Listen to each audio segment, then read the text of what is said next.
قبل أن يقضى إليك وحيه وقل رب زدني علما.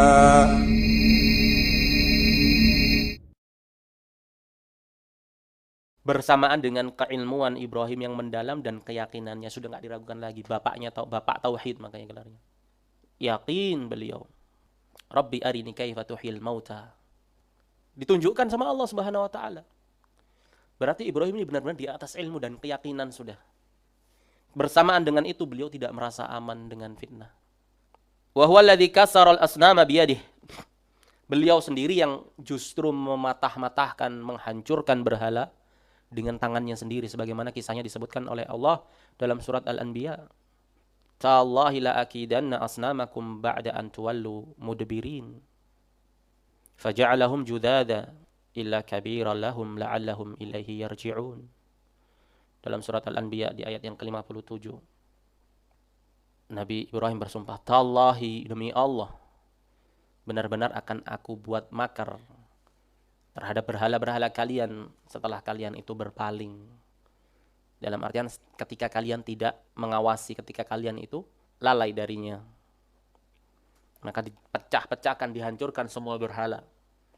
Ila kabiran, kecuali yang besar. Ditinggalkan dengan sengaja.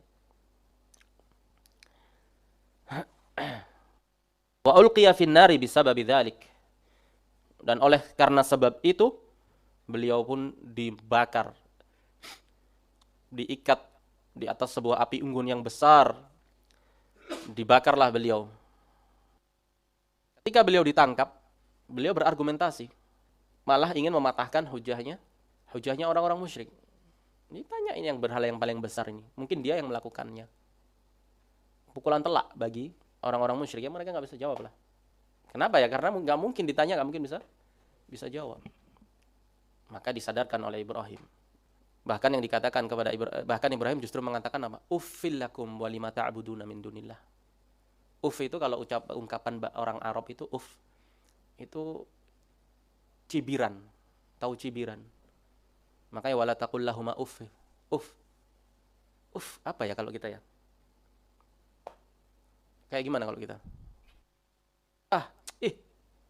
Remeh kali gitu loh, meremehkan kali gitu loh.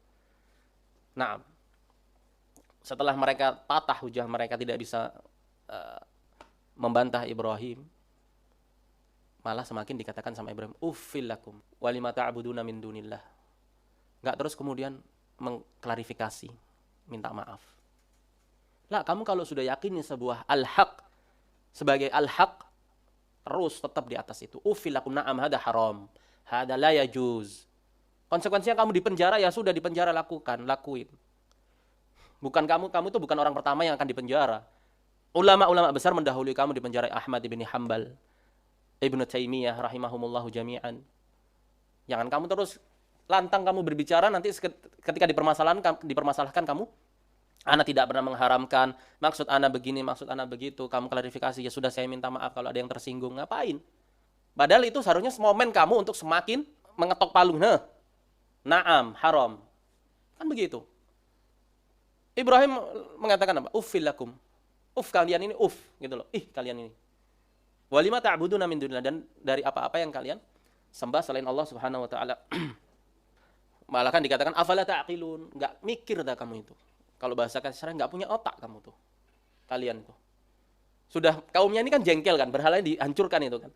Ditambah sama Ibrahim dengan kejengkelan. Maka dikatakan harriquhu, bakar dia. Kenapa? Karena nggak mau tunduk. Siapa syahidah pertama dalam Islam? Sumayyah.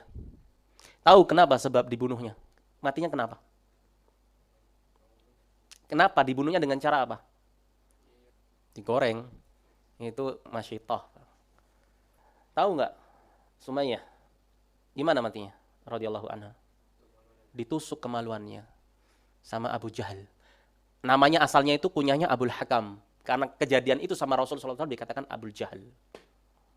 Sumayyah ini budaknya Abu Jahal.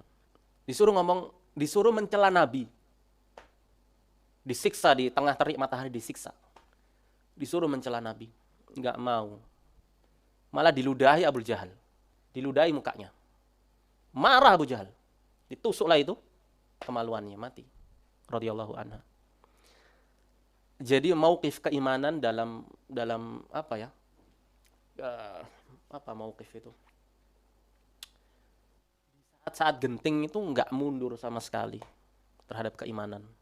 Bukan kemudian kamu klarifikasi, terus kamu ambangkan sesuatu yang tadinya sudah kamu katakan dengan jelas, kemudian kamu samarkan lagi, seakan-akan agak boleh, agak haram, agak nggak boleh. Lah, khalas, kalau kamu sudah berkata sesuatu kamu yakini sebagai al-haq, tetap berpegang dengan itu. Konsekuensi kamu dituntut, kamu di ini, ya sudah. Ngapain kamu bicara? Kalau gitu kamu nggak usah bicara tadinya.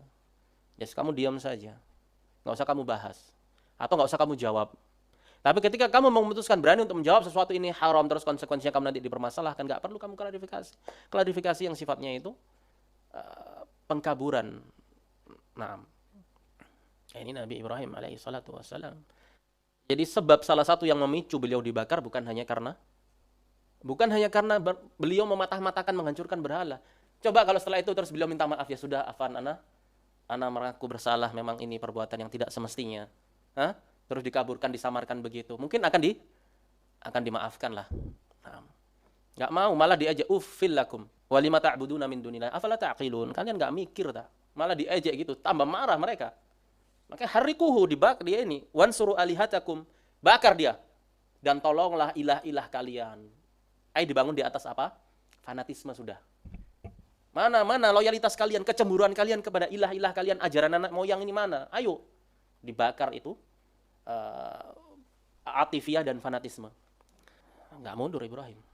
Nah, konsekuensi ahlul haq seperti ini, nggak mulus dakwahnya.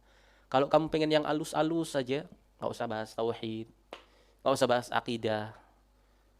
Nah, kamu bahas yang umum-umum saja. Tapi kalau kamu sudah memutuskan diri untuk berdakwah di atas dakwahnya para rasul, dakwah tauhid, ya kalas, tanggung segala konsekuensi. Ketika kamu sudah berucap sesuatu, jangan sekali-kali kamu mundur.